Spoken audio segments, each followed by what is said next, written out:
Howdy, y'all. Come on in and rest up. I just got the fire going, so stay a while and let me tell y'all a story to help you fall asleep.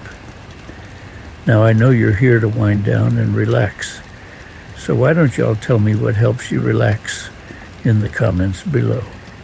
Now, don't forget to like and subscribe if you want to hear more stories, though let's get to it. You see these weathered hands? They've hauled in a lot of fish in my 68 years, but they've also felt things, unseen things. I was a younger man then, maybe pushing 23, full of vinegar, and convinced I knew everything there was to know about the Santee, Cooper lakes. My daddy taught me everything he knew, and his daddy before him. We were river rats, born and bred, lived and breathed the water. But the Santee Cooper ain't just water, son.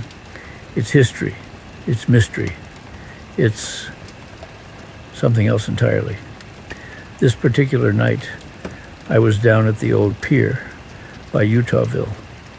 It was a rickety thing even then, mostly patched together with old tires and hope, but it stretched out far enough into the Black River to reach the deep holes where the big catfish like to lurk. I was after a flathead, a true monster, one that could feed a family for a week. The air was thick with humidity, the kind that sticks to you like a wet blanket. The moon was barely a sliver, hiding behind scudding clouds. The only light came from my gas lantern, casting a sickly yellow glow on the water around the pier. The crickets were singing their monotonous song, and the bullfrogs were croaking like grumpy old men. It was a perfect night for fishing, a night you could feel in your bones was going to produce something special. I had my gear all set up, a sturdy old rod my daddy had given me, a reel that whined like a lovesick dog, and a line strong enough to haul a car out of the mud. For bait, I had a live bream, wriggling on the hook like it knew its fate. I cast it out as far as I could, the line singing a little tune in the night air. Then I waited. Now I'd spent countless nights alone on that pier or on the river. Never bothered me none. I knew the sounds of the night, the rustling of the palmetto leaves, the hooting of the owls, the splash of a fish jumping. But this night was different. There was a stillness, a silence that was heavier than the humidity. The crickets stopped chirping. The bullfrogs went quiet. Even the wind held its breath. It was like the whole world was listening, waiting for something. That's when I saw it. Out of the darkness, about 50 yards downriver, a light began to glow. It wasn't harsh like a flashlight or the beam of a car. It was soft, ethereal, like the light from a firefly, but bigger, more intense. It flickered and danced just above the water, casting long, wavering shadows that seemed to writhe and twist like living things. I froze, my heart pounding in my chest like a trapped bird. I knew in my gut this wasn't no ordinary light. This was something else, something ancient. The light started to move, slowly at first, then picking up speed. It moved towards me, along the surface of the water, leaving a shimmering trail in its wake. The closer it got, the colder the air became. A chill ran down my spine, raising goosebumps on my arms. My mind raced. Was it a boat? Some kind of swamp gas? I tried to rationalize it, but deep down I knew this was no earthly thing. As the light got closer, I started to hear a sound, a low, mournful hum, like the wind whistling through a hollow tree. It grew louder and louder, vibrating in my bones, filling my head with a sense of dread. Then it was right in front of the pier. The light pulsed, illuminating the water below, and that's when I saw it. Beneath the light, rising from the depths of the Black River, was a figure. It wasn't human, not exactly. It was vaguely humanoid in shape, but its features were blurred, indistinct. It was made of water and light, shimmering and swirling, constantly changing. Its eyes were 2 points of intense burning light, and they were fixed on me. I couldn't move. I was paralyzed with fear, rooted to the spot like a cypress knee. I could only stare as the figure rose higher and higher out of the water. It reached a height of maybe 7 or 8 feet, towering over me. The humming intensified, and I felt a pressure in my head, a feeling of being probed, examined. It felt like the figure was looking into my soul. Then it spoke, not with a voice, not in words I could understand. It was more like a thought, a feeling, projected directly into my mind. "This is my domain," it said. "You trespass upon my waters." The words weren't spoken, but I understood them perfectly. And with them came a wave of overwhelming sadness, a sense of deep, ancient sorrow. I realized then what I was seeing. It wasn't just some random ghost or spook. It was a river spirit, a guardian of these waters. And it was not happy to see me. I managed to stammer out a reply, my voice trembling. I didn't mean any harm. I was just fishing. The figure remained silent for a moment, its luminous eyes still fixed on me. Then it spoke again. "These waters hold memories," it said. "Memories of joy and sorrow, of life and death. You must respect them." I nodded frantically, desperate to appease the spirit. "I do, sir. I do respect them. You seek to take life," it said. "But do you understand the cost?" I didn't know what to say. I'd never thought about it that way before. I'd always just seen fishing as a way to put food on the table, a way to connect with nature. But now, standing before this ancient spirit, I felt a pang of guilt. I don't know, I admitted. The figure seemed to consider this. Then it said, "I will let you be. But remember this night. Remember the respect these waters deserve." And with that, the light began to fade. The figure slowly sank back into the Black River, disappearing into the depths from whence it came. The humming subsided, and the cold air began to warm. The crickets started chirping again. The bullfrogs resumed their croaking. The wind whispered through the palmetto leaves. The world returned to normal, but I was not the same.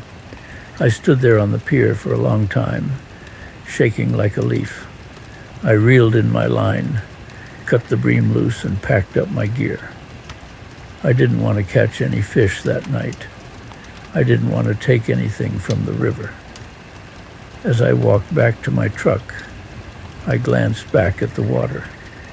The moon was still hidden behind the clouds, but I could almost feel the presence of the river spirit, watching me, reminding me of the lesson I had learned.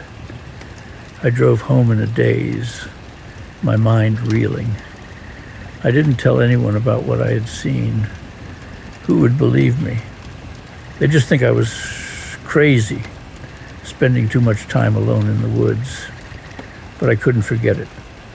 The memory of the river spirit, the feeling of its presence, the weight of its words, it stayed with me. The next day I went back to the pier, but this time I didn't bring my fishing gear. I just sat there on the edge of the water, listening to the sounds of the river. I tried to understand what the spirit had meant about the memories and the respect. Over the next few weeks, I spent more time observing the river than fishing in it. I watched the birds, the otters, the turtles. I studied the way the water flowed, the way the sunlight danced on its surface. I learned about the history of the area, the stories of the Native Americans who had lived here for centuries, the battles that had been fought along its banks. I began to see the river not just as a place to catch fish, but as a living, breathing entity, a repository of history and memory. And I realized that the spirit was right. These waters deserved respect. Now I still fish. It's in my blood, I can't help it. But I fish differently now. I'm more mindful of the impact I have on the environment. I release more fish than I keep. I try to leave the river cleaner than I found it. And sometimes, when I'm out on the water at night, I'll catch a glimpse of something out of the corner of my eye. A light flickering on the surface, a ripple that doesn't seem quite natural. And I'll remember that night on the pier, and I'll say a silent prayer of thanks to the river spirit for teaching me a lesson I'll never forget. That night changed me, son. It taught me that there's more to this world than what we can see and touch. It taught me to respect the power of nature, the wisdom of the old ways, and the importance of listening to the voices of the past. So, the next time you're out on the water, remember old Jerry's story. Respect the river. Listen to the silence. And maybe, just maybe, you'll hear the whisper of the river spirit too. You might just learn something you never expected. And always remember, son, those are the best kinds of stories. The kind that make you believe. The kind that make you think. The kind that stay with you long after the embers have died down and the fire's gone out. Now, get some rest. Tomorrow, we'll go fishing. But remember what I told you. Respect the river. All right now, y'all settle in, 'cause I got another tale for you. This one's been sitting in the back of my mind for a while, just waiting for the right time to be told. See, I've always been drawn to the legend of Old Man Tiber. Now, I'm not talking about a person. Old Man Tiber was the name local folk gave to this massive mythical catfish that supposedly lived in the darkest depths of the Mississippi River, way down south near the Louisiana border. Folks said he was bigger than a rowboat, with whiskers like mooring ropes and a temper to match. Most dismissed it as just a tall tale, something to scare kids away from the river's edge. But I always held a healthy dose of respect and a sliver of belief for the old legends. Back then I was younger, stronger, and a whole heap braver or maybe dumber, depending on how you look at it. I had this little 16-foot aluminum boat, the Salty Siren, I called her. She wasn't much to look at, but she was reliable, and she knew the river like the back of my hand. Me and that boat, we were partners. So the summer of '92 was especially hot and dry. The river was low, and the fish were sluggish. I was catching enough to keep my head above water, but nothing spectacular. But something was different that year. The old-timers, the ones who'd been fishing the Mississippi their whole lives, they were all talking about strange currents, unusually large disturbances in the water, and missing nets, sturdy, industrial-strength nets, ripped to shreds like confetti. Of course, the whisper of Old Man Tiber grew louder. Some claimed to have seen him, a fleeting glimpse of a dark, monstrous shape beneath the murky surface. I told myself it was just the heat playing tricks on their minds, but the seed of curiosity, that little fishing bug, had been planted.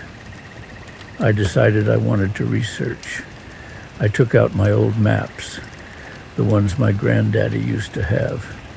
They were filled with notes and marked locations of prime fishing spots. I scoured them, and the details that were drawn up matched all the old legends and sightings of Old Man Tiber, and discovered it all centered around a particularly deep bend in the river, known as the Devil's Elbow. The current there was treacherous, swirling around submerged trees and rock formations, creating a natural whirlpool. It had always been a dangerous spot, avoided by most fishermen. Of course, I was not most fishermen. For weeks I researched and read, and asked all the local fishermen and historians about the legends of Old Man Tiber. I spent days studying the currents and mapping the underwater terrain with my old depth finder. The more I learned, the more convinced I became that there was something extraordinary lurking in those depths. Now, I'm not usually one for fancy equipment. I'm more of a hook, line, and sinker kind of guy. But if I was going after something legendary, I knew I needed to up my game. So I went down to Cletus's Bait and Tackle, the only decent shop for miles, and I told him my plan. Cletus, he was a grizzled old cuss with a walleye-shaped birthmark on his cheek and a permanent smell of catfish stingbait clinging to him. He listened to my story with a skeptical glint in his eye. Old Man Tiber, huh? You gone loco, Jerry? That's just a myth, a story to scare greenhorns. Maybe, I said, but I'm going to find out for myself. Cletus chuckled, a dry, raspy sound, like sandpaper rubbing against wood. Well, if you're dead set on it, I reckon I can help you out. But don't come crying to me when that monster rips your arms off. He sold me the heaviest duty rod and reel he had, the kind used for deep-sea fishing. The line was braided steel, thick enough to tow a car. He even threw in a special, extra-large hook, one he swore was big enough to snag a small whale. For bait, I did some research. Some say that the old river monsters like the taste of bullhead catfish, and some say they like bluegill. I rigged my line up with a huge live bluegill, hooked right through the back, and added a massive weight to get it down to the bottom. The next morning, before the sun even thought about peeking over the horizon, I loaded up the salty siren and headed towards the Devil's Elbow. The air was thick with humidity, and the mist hung low over the water, giving the river an eerie, almost primordial feel. As I approached the bend, I could feel the current tugging at the boat, a constant reminder of the power lurking beneath the surface. I found a relatively calm spot just outside the main whirlpool, anchored the boat as securely as I could, and dropped my line. The weight pulled the bait down quickly, disappearing into the murky depths. Then I waited. Hours passed. The sun climbed higher, baking the boat. Sweat dripped off my brow, stinging my eyes.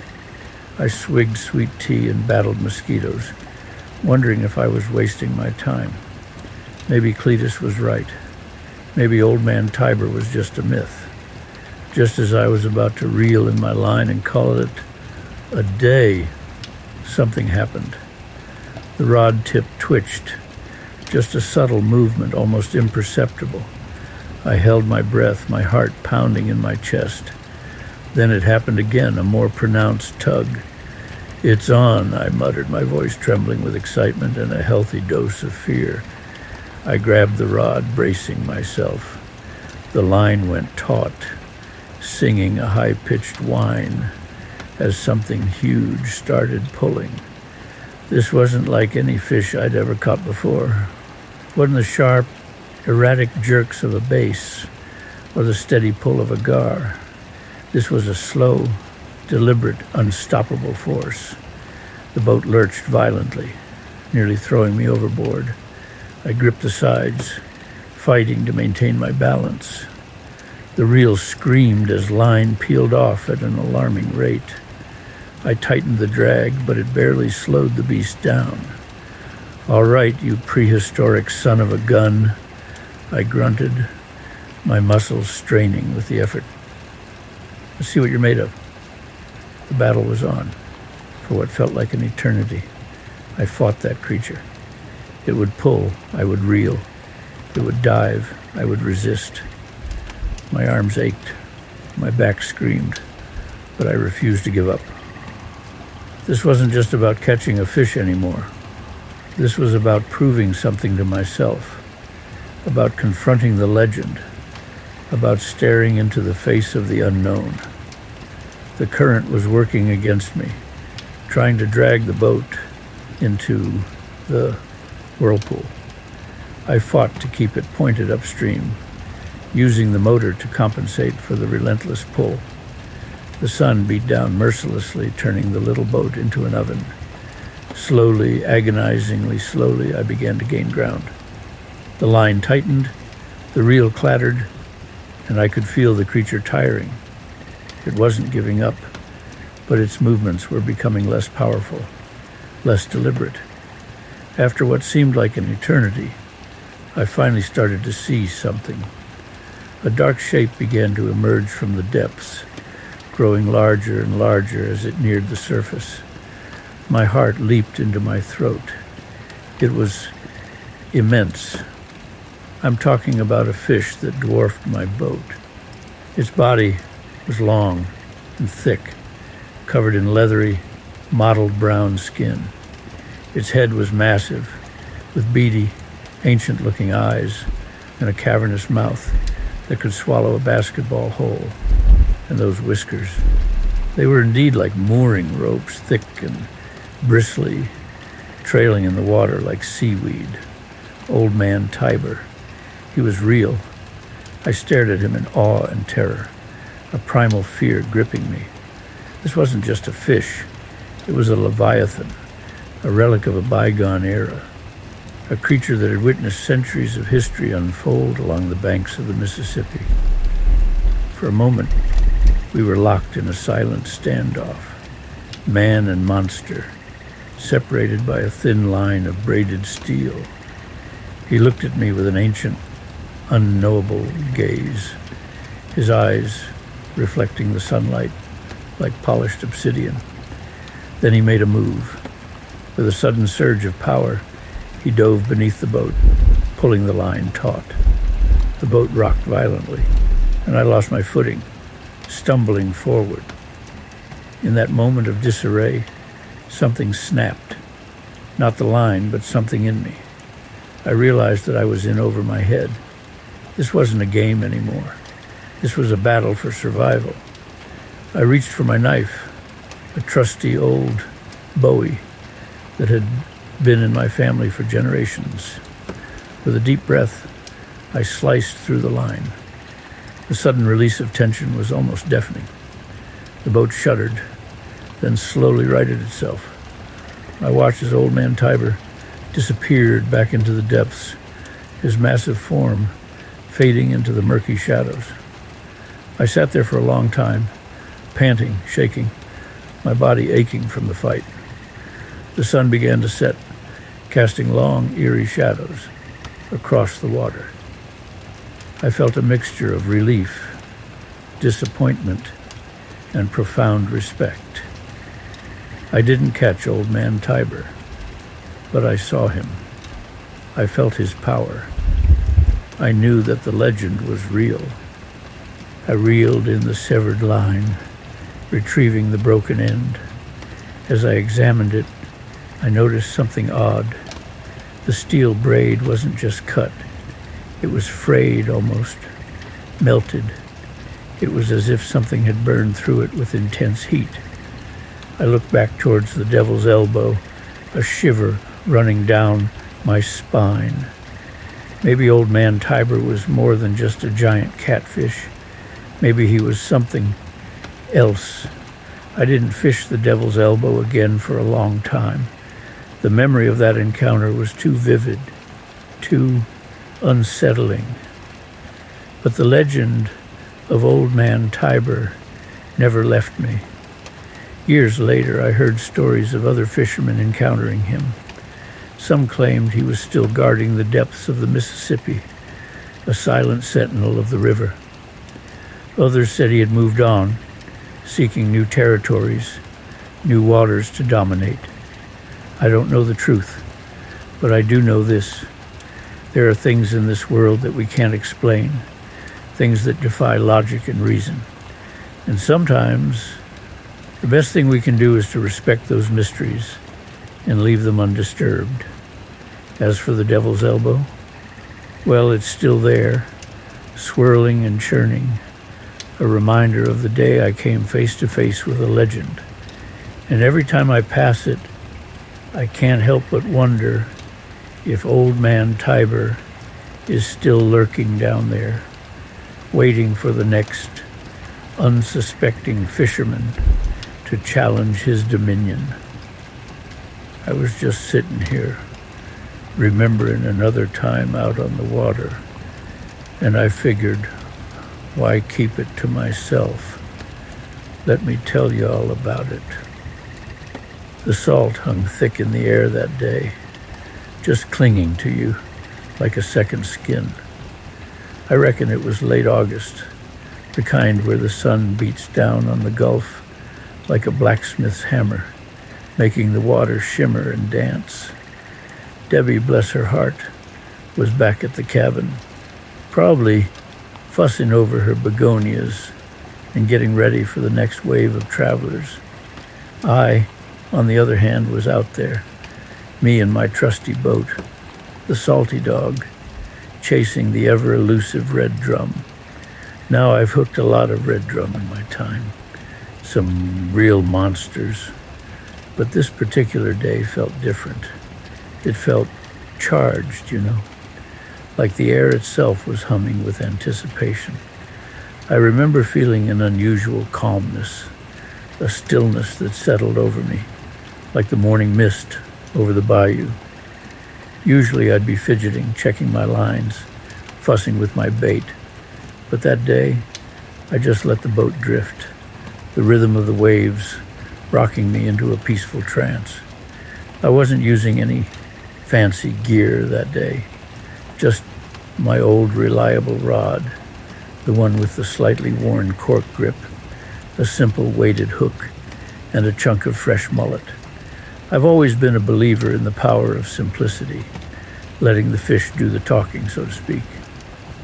Hours passed, and the sun started sinking, painting the sky in hues of orange and purple. A few smaller fish had nipped at my bait, but nothing of real interest. I was content, though, just enjoying the quiet solitude of the sea. Then it happened. The rod bent over like a willow in a hurricane. Not a sharp, jarring tug, but a slow, powerful pull, like something enormous had decided to explore the depths with my line. My heart jumped into my throat, and that calm I'd been feeling turned into a thrill that ran right down to my toes. I knew, in that instant, this was no ordinary fish. I set the hook, and the fight began, a battle of wills between man and beast that played out under the fading light. This wasn't a quick, erratic fight. It was slow, deliberate, the fish pulling me one way, me giving a little, then taking some line back. It felt like I was wrestling a submerged log, an ancient leviathan that had seen centuries of the ocean's secrets. Sweat beaded on my brow as I fought the fish. My arms ached. My back was screaming. But I couldn't give up. Not now. This wasn't just about catching a fish anymore. It was about something deeper, something primal. It was about the connection between a fisherman and the sea, a respect for the power that lay beneath the surface. The sun had dipped below the horizon, and I was fighting under the soft glow of the moon. The stars started to appear, twinkling like diamonds scattered across a velvet cloth. I couldn't see the fish yet, but I could feel its immense power, its resilience. I started to think I might lose, but something deep inside me wouldn't let me quit. And then, after what felt like an eternity, I saw it, a flash of silver in the moonlight, then another. I could make out the broad, powerful tail thrashing in the water as the fish broke the surface, its copper scales gleaming. It was the biggest red drum I'd ever seen, a true specimen, easily 70, maybe 80 pounds, maybe more. It looked like it could swallow my smallest dog whole. Slowly, carefully, I began to reel it in, the boat rocking with the strain. It was a delicate dance, a give and take, each movement calculated. I kept a steady hand, knowing that one wrong twitch could snap the line, or worse, break my heart. Finally, after what seemed like days, I managed to get the fish alongside the boat. I could see it clearly now, its big, soulful eye looking back at me. Now some might say I was foolish, but instead of pulling him aboard, something made me pause. I just stared at him, mesmerized. There he was, majestic and strong.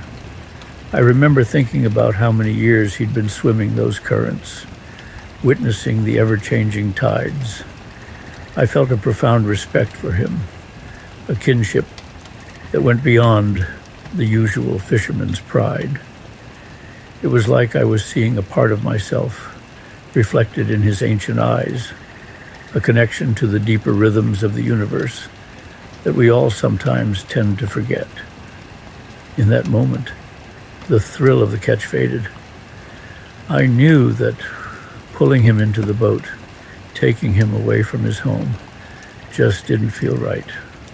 So I did something I never usually do. I took my knife and carefully cut the line. I watched as the red drum paused for a moment, then, with a flick of its powerful tail, disappeared back into the darkness, sinking into the depths from whence he came. The line went slack, and the silence that followed felt both empty and profound. Now, most of the fellas from the docks would have called me a fool. They might have even laughed. Why would I release a fish like that? I could have bragged about it for years, but I didn't care. The memory of that encounter, that silent understanding between man and fish, was worth more than any trophy I could ever hang above my mantle. I pulled in my line, packed up my gear, and headed back to shore. Debbie was waiting for me, a worried look on her face, but I just smiled and told her, "I caught a big one, Debs, the biggest one I've ever seen." She asked how big in pounds, and I told her. "Oh dear," she said, "that would have been a great feast for the travelers." I just chuckled and said, "But this one, Debs, I'll remember forever." And you know what? I still remember it like it was yesterday. The salt, the sweat, the fight, the gentle release. That's the thing about fishing, friend. It's not just about the catch. It's about the journey. It's about the moments of quiet contemplation, the connection with nature, and sometimes it's about the ones that got away. And that, my friend, is a story I'll carry with me until the day the tide takes me away. Now, how about another glass of tea? Y'all hang tight, I ain't done yet. Just gotta let this next story settle in my mind like a good cast sitting in the water. I'll be right back, and when I do, you best believe it'll be worth the wait." The wind carried the scent of salt and adventure as I stood on the dock, staring out at the sea that had been my companion for over 45 years. The morning was young, the sky a soft shade of dawn pink, and the water stretched endless before me. Eleanor, my trusty boat, bobbed gently with the tide, ready as always for another journey. Something deep in my bones told me this trip would be different, though. A gut feeling, the kind a fisherman learns to trust after a lifetime on the water. Debbie stood at the cabin door, arms crossed, a knowing look in her eyes. "You be careful out there, Jerry," she said, her voice carrying that mix of love and mild exasperation. She knew as well as I did that I wouldn't turn back, no matter what the ocean had in store. I kissed her on the forehead, grabbed my gear, and stepped onto Eleanor's deck.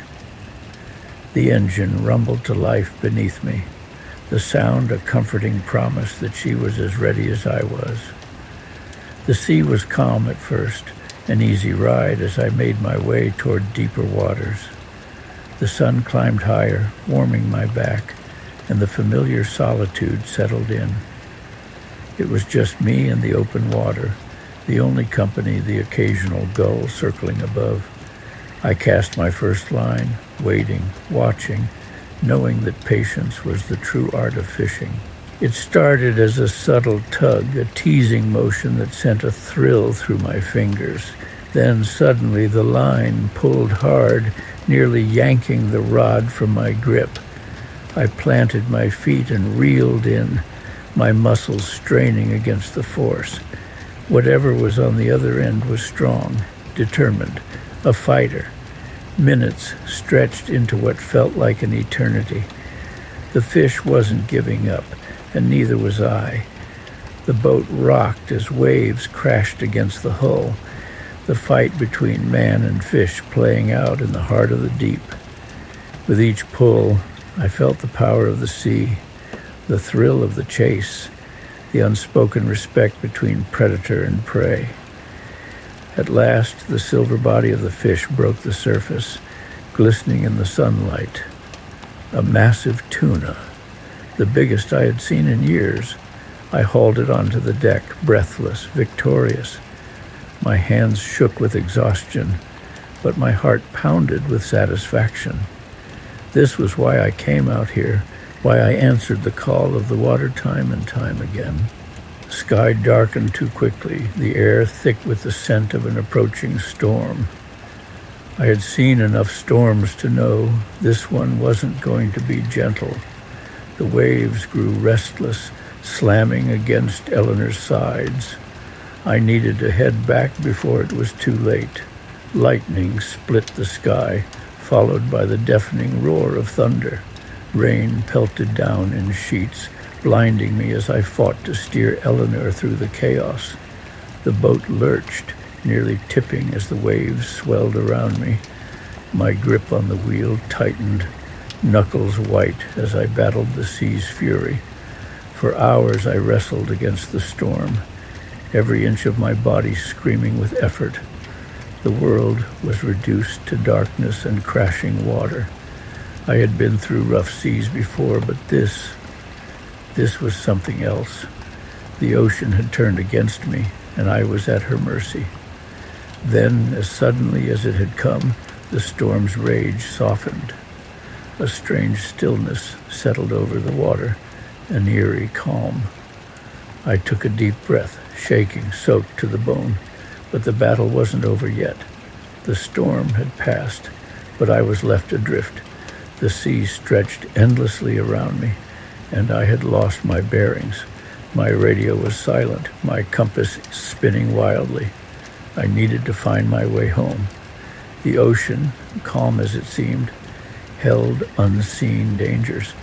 Strange shadows moved beneath the surface, and I knew that I was not alone. The deep had its own rules, and I was just another traveler passing through. Supplies were running low.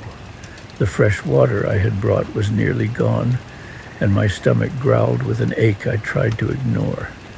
I cast my line again, hoping for another catch, something to keep me going. Night fell, bringing with it an unfamiliar loneliness. The stars above were my only company, their silent glow a reminder of how small I was in the vastness of the world. I whispered a prayer to Debbie, hoping she wasn't too worried. Morning brought a sliver of hope. A seabird landed on my deck, a sign that land wasn't far. My heart surged with renewed determination. I adjusted my course, following the bird's path. As the sun rose higher, a shape emerged from the mist. An old wreck, half sunk, drifting aimlessly. I approached cautiously, wondering what stories it held, what sailors had once called it home. Far on the horizon, a light flickered. A ship, a lighthouse. I couldn't be sure, but I set my course toward it, my spirit lifting with each passing moment. The waves grew rough again, testing my resolve. I gritted my teeth and pushed forward, the promise of safety driving me through the hardships. Land. At last I saw it, a thin line on the horizon, growing larger with each minute. My heart pounded. I was almost home. As I pulled into the dock, Debbie was there, waiting. She ran to me, her eyes filled with relief. "Took your time, didn't you?" she said, smiling through her worry. I laughed, pulling her close. The sea had tested me, but I had made it back. And as long as I had strength left in my body, I knew I would return to its call again. I tell you, this next tale's been sitting with me for years, and every time I think on it, I swear it gets better. Let's get to it. It was back in 82, maybe 83. Lord, time flies like gnats on a summer evening. I was still a young feller then, full of vinegar and the need to prove myself. My daddy, bless his soul, had taught me everything he knew about fishing the Gulf, but I was restless, always looking for something bigger, something legendary. The whispers started in the docks down in Biloxi. Fishermen talk, you know, always exaggerating, always trying to outdo each other. But this was different. This wasn't just tavern talk. This was hushed tones and nervous eyes. Talk of a monster grouper. They called him Old Leviathan. Now I'd caught my share of big grouper over the years. 100-pounders, maybe even a touch more. But this was different. They said Old Leviathan was different. They said he lived out past the continental shelf, in a spot where the water was dark as ink, and the pressure could crush a submarine. They said he was bigger than a Volkswagen, with eyes like dinner plates, and a mouth that could swallow a man whole. Most folks dismissed it as fisherman's lore, a tall tale spun to scare the tourists. But something about the way they talked about him, the fear in their voices, it stuck with me. It got under my skin like chiggers in July. I couldn't shake it, so I started doing my research. I pored over charts, studied the currents, talked to divers who'd gone out that far. Most just laughed in my face, told me I was chasing a ghost. But a few, the ones I trusted, they admitted they'd heard the rumors too. They'd seen things out there, strange readings on their sonar, unexplained shadows in the deep. I had a boat back then, a 28-foot Bertram, named her the Wanderer. She was a sturdy girl, built for the open water. I spent weeks getting her ready, reinforced the hull, upgraded the sonar, rigged up a heavy-duty winch that could haul a small car out of the ocean. and I started preparing my tackle. Now, you got to understand, regular grouper fishing gear ain't gonna cut it with something like old Leviathan. I'm talking about thick braided line, strong enough to tow a truck, hooks forged from hardened steel, and a rod that felt like holding a telephone pole. I even had a custom-made lure built, a giant articulated sardine, painted with luminescent paint to attract attention in the deep. My wife, bless her heart, thought I was losing my mind. She'd say, "Jerry, you're going to get yourself killed chasing that fish. Leave it alone. It's just a story." But I couldn't. The idea of old Leviathan had burrowed its way into my soul. I had to know if he was real. Finally, the day came. The weather was perfect. Calm seas, clear skies, and a gentle breeze blowing off the Gulf. I packed the Wanderer with enough fuel, food, and water to last a week. I kissed my wife goodbye, told her I loved her, and pointed the Wanderer's bow towards the horizon. The first few hours were uneventful.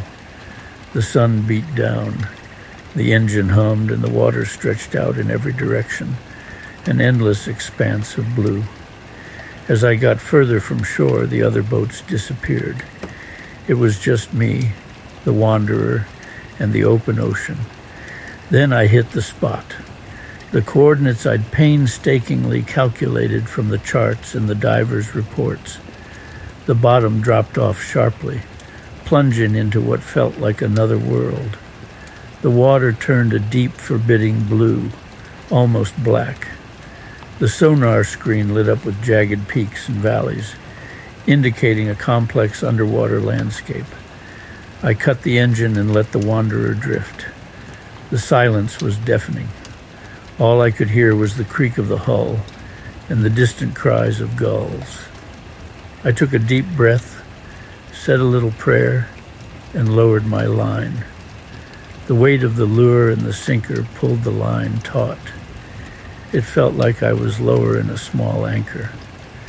I watched the line spool out, counting the meters as they ticked off on the counter. 50 meters, 100 meters, 200 meters. The water was getting colder, darker. Finally, at 300 meters, the line stopped.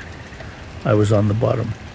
I engaged the reel and started jigging the lure, trying to attract some attention. I waited. Nothing. Just the feel of the current tugging at the line. I waited another hour. Still nothing. Doubt started to creep into my mind. Maybe my wife was right. Maybe this was all a fool's errand. Maybe old Leviathan was just a myth, but I couldn't give up. Not yet. I adjusted my position slightly and tried again. This time I let the lure sit on the bottom for a longer period, hoping to pique the interest of anything that might be lurking nearby. Then it happened. The rod bent double. It was like hitting a brick wall. The line screamed off the reel. I grabbed the rod with both hands, braced my feet against the deck, and held on for dear life. Whatever was on the other end was powerful, incredibly powerful. It was pulling the Wanderer sideways, like she was nothing more than a toy boat. I tightened the drag on the reel, but it didn't seem to make a difference. The line kept screaming out. My arms were aching, my back was burning, and my knuckles were white. I knew that if this thing kept running at this pace, I was going to get spooled, and once that line snapped, whatever was down there would be gone forever. I had to do something. Slowly, carefully, I started to gain some ground. Inch by inch, I cranked the reel, fighting against the immense weight and power on the other end. My muscles screamed in protest, but I refused to give in. For what felt like an eternity, it was a battle of wills. Me against this thing. The sun started to dip towards the horizon, painting the sky in fiery hues of orange and red. The air grew cooler, and the sea became even darker. Finally, after what felt like hours, I started to see some progress. The runs became shorter, the pulls less violent. I was gaining line. I knew I was getting close. Then I saw it. On the sonar screen, a massive shape appeared. It was bigger than anything I'd ever seen. It dwarfed the Wanderer. It was old Leviathan. My heart pounded in my chest. I was terrified, but I was also exhilarated. I had found him. The legend was real. Slowly, painstakingly, I brought him closer to the surface. The strain on the line was incredible.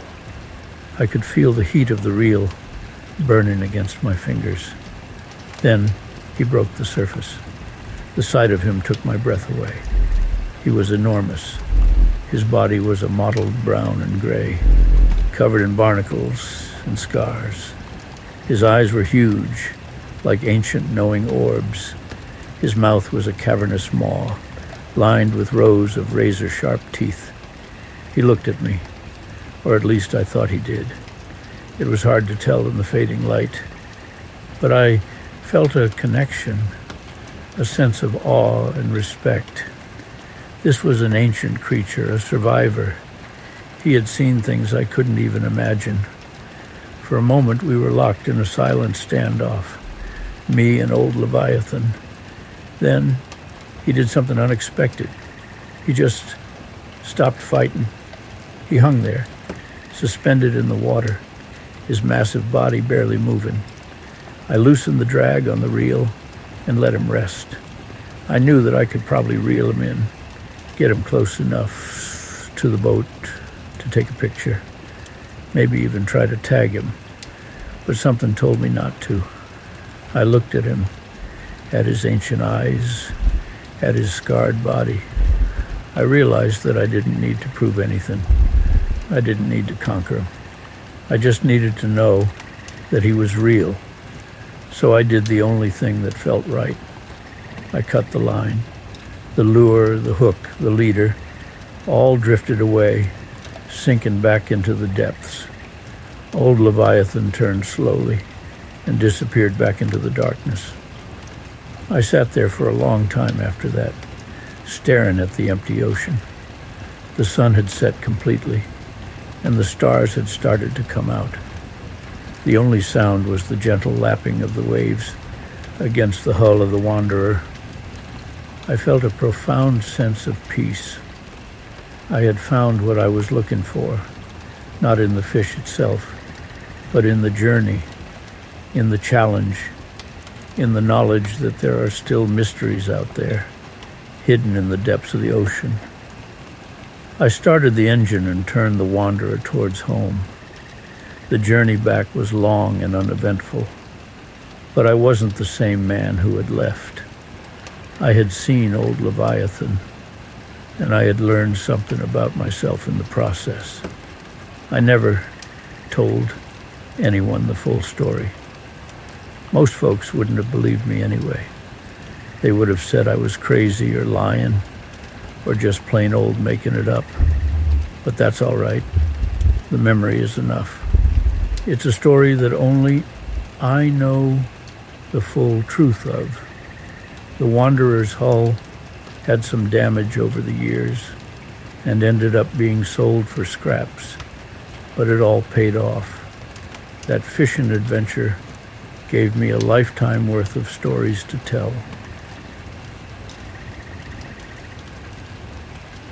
All right now, enough waiting around. Let's drop our lines and see where this next story takes us. It must have been, late 80s, maybe early 90s. Yeah, early 90s, I reckon. I was younger then, of course, stronger, quicker.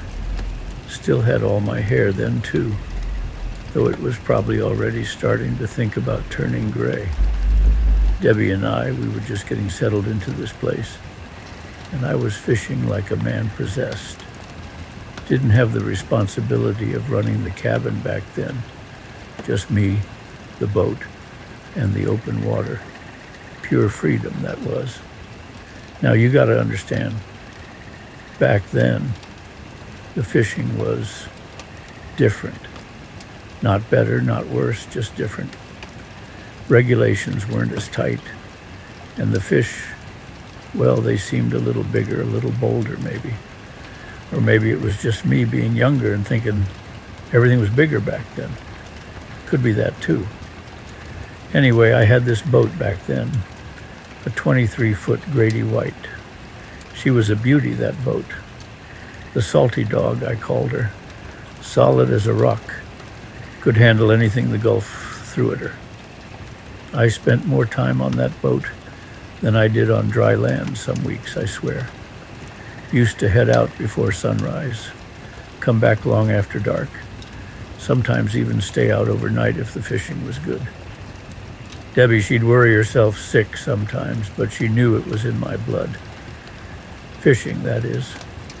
It's more than just a hobby for me. It's part of who I am, like breathing air or feeling the sun on your face.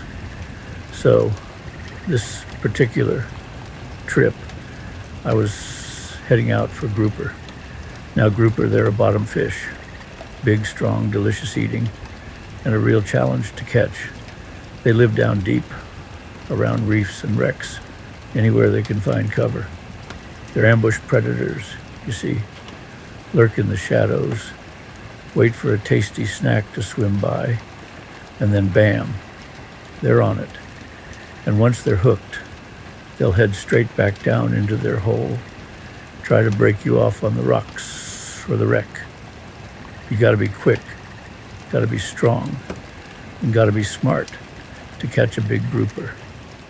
I had a spot I'd been fishing for years, about 30 miles offshore, an old sunken shrimp boat, down in maybe 80 feet of water.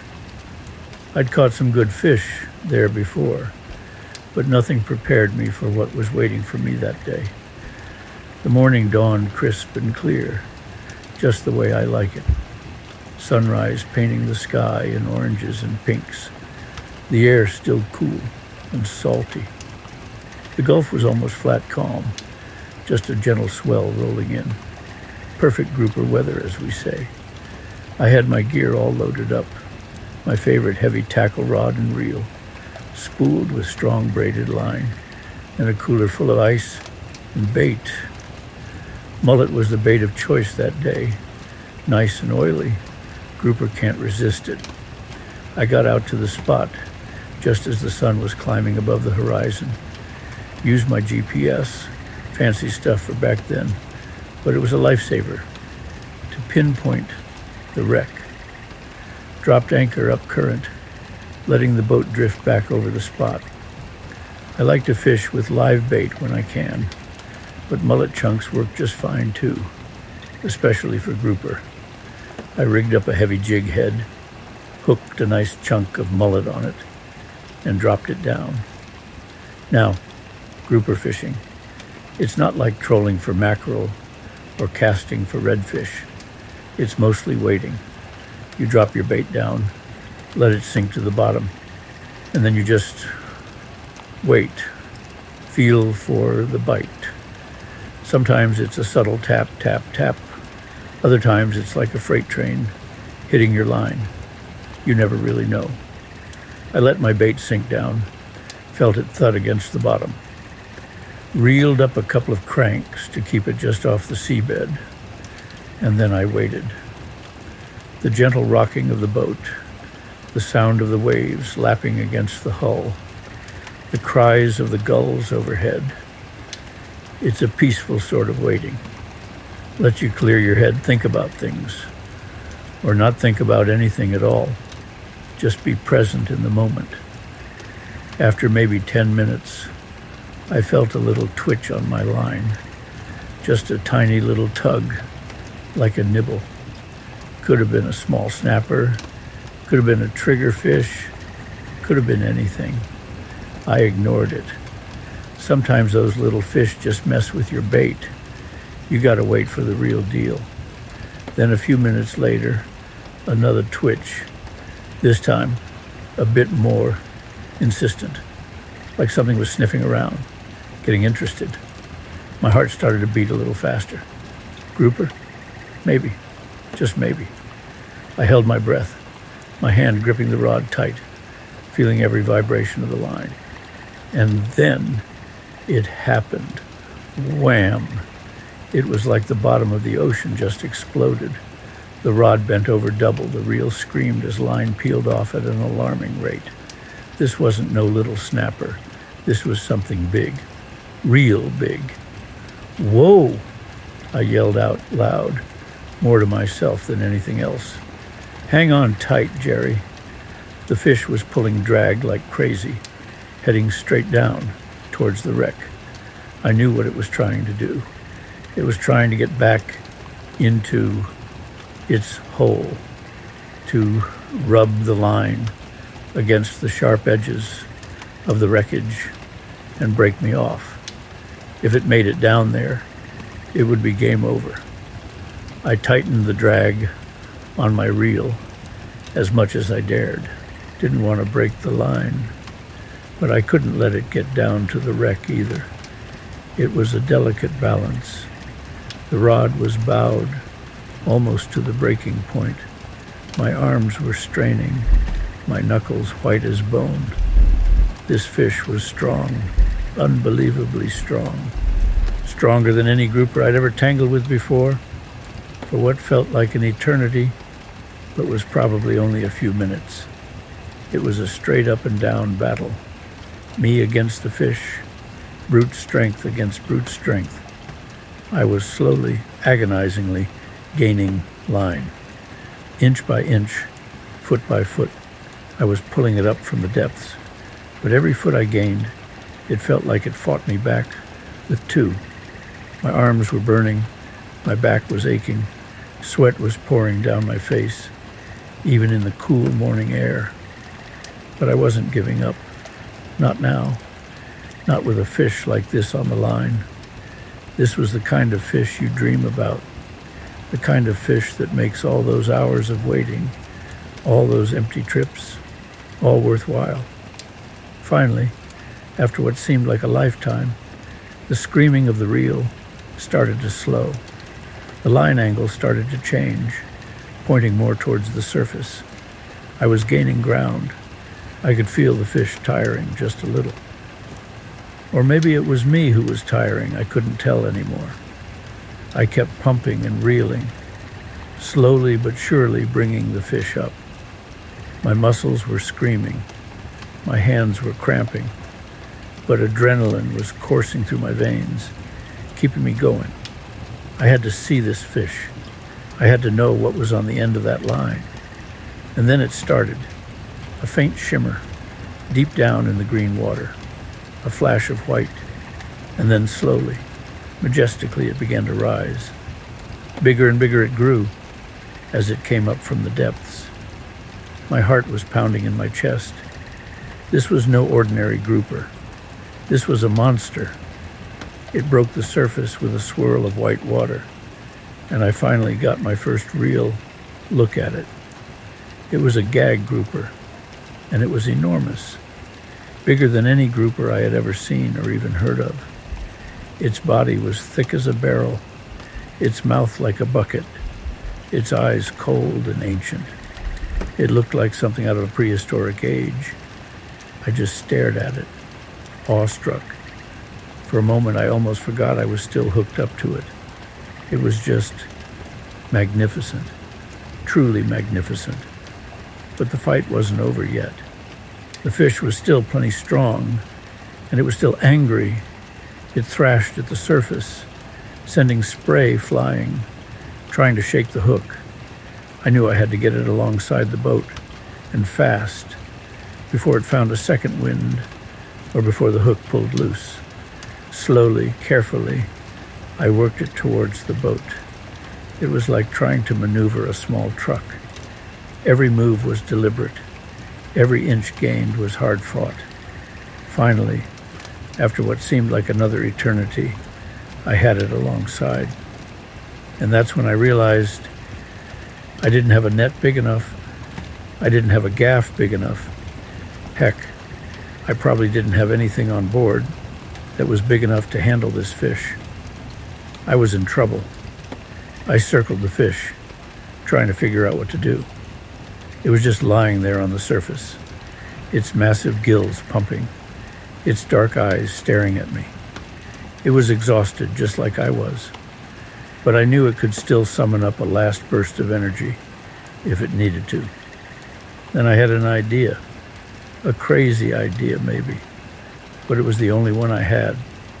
I grabbed my heavy leader material, the stuff I used to make my bottom rigs, and tied a loop in the end, a big, strong loop.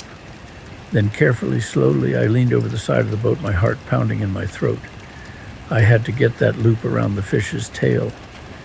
That was the only way I was going to get it into the boat. But getting close enough to that monstrous mouth, well, it made my skin crawl just thinking about it.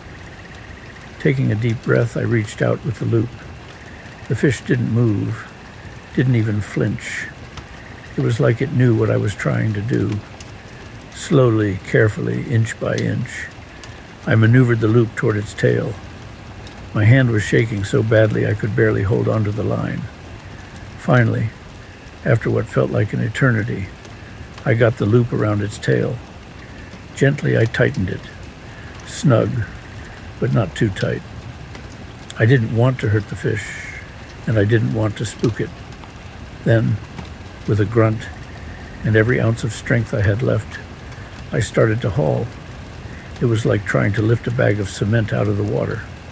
My muscles screamed, my back protested, my arms felt like they were going to rip out of their sockets, but I kept pulling. Slowly, inch by inch, I started to lift the fish's tail out of the water, then its body, then its massive head. It was a struggle, a desperate, back-breaking struggle, but I was winning. Finally, with a last Herculean heave, I managed to swing the fish up and over the gunwale of the boat. It landed on the deck with a thud that shook the whole boat. And then it was done. It was in the boat. I had done it. I collapsed back against the console, gasping for breath, my body trembling, my hands shaking. I just sat there for a moment, staring at the fish, at this magnificent creature I had just wrestled from the depths. It was even bigger on deck than it had looked in the water. Truly a monster. After a few minutes, when my breathing started to return to normal, I got up and went over to the fish. It was still alive, its gills still pumping, but it was exhausted just like I was. I knelt down beside it and just looked at it, really looked at it, at its thick, powerful body, its ancient eyes, its massive mouth. It was a creature of the deep, a king of its domain, and I had, for a brief moment, matched wits with it and come out on top. A strange feeling washed over me. Pride, of course, but also respect and a little bit of sadness. Sadness that such a magnificent creature was now out of its element, out of its world. Sadness that its life, which had probably spanned decades, maybe even centuries, was now going to end. I knew I couldn't release it, not after such a long fight. It was too exhausted, too stressed. It wouldn't survive. And besides, back then, regulations weren't what they are now. Catching a fish like this was a once-in-a-lifetime event. It was a trophy, a story to tell for years to come. So with a heavy heart, but with a sense of awe and respect, I dispatched the grouper. It was quick and as humane as I could make it. Then I set about the task of getting it into the fish box. Even that was a struggle. It barely fit. I had to really cram it in there, and even then the tail was sticking out. The trip back to shore was Well, it was different. The boat felt heavier, more solid somehow, like it was carrying something truly significant. The sun was higher now. The day was getting hotter, but I hardly noticed. My mind was still back there, in the depths, battling that fish. When I got back to the dock, there were a few other fishermen around, cleaning their catches. As I pulled up, they all stopped what they were doing and stared. They saw the size of the fish in my boat, and their jaws just dropped. "Holy moly, Jerry, what in the world did you catch?" one of them asked, his eyes wide. "Grouper," I said, my voice still a little hoarse from yelling. "A big one." They came over to take a look, and a small crowd started to gather. Everyone was amazed. They'd never seen a grouper that big, never even heard of one that big. Word spread around the docks like wildfire. People came from all over, just to see it. We weighed it on the dock scales. It tipped the scales at, well, let's just say it was well over 100 pounds. Closer to 150 if I'm being honest. A true monster grouper. That fish, well, it fed us for weeks, and we shared it with all our friends and neighbors. It was the talk of the town for months. People still ask me about it sometimes, even now. "Jerry, remember that giant grouper you caught back in the day?" They always ask. And I always smile and say, "Yeah, I remember." How could I forget? Because you don't forget a fish like that. It's not just about the size, although that was impressive, sure. It's about the fight, the struggle, the connection you make with nature, with the raw power of the ocean. Well, now, I sure hope y'all enjoyed those stories as much as I enjoyed telling them. Ain't nothing better than sitting back, swapping tales, and feeling like we're all out on the water together. I'll be back tomorrow, same as always, with another one for you. Maybe something that'll have you smelling the bayou air or feeling that tug on the line, like you're right there with me. Till then, y'all rest easy, keep your spirits high, and don't forget, the best stories are the ones we carry with us. See y'all soon, and please feel free to sit back and enjoy the sounds of nature.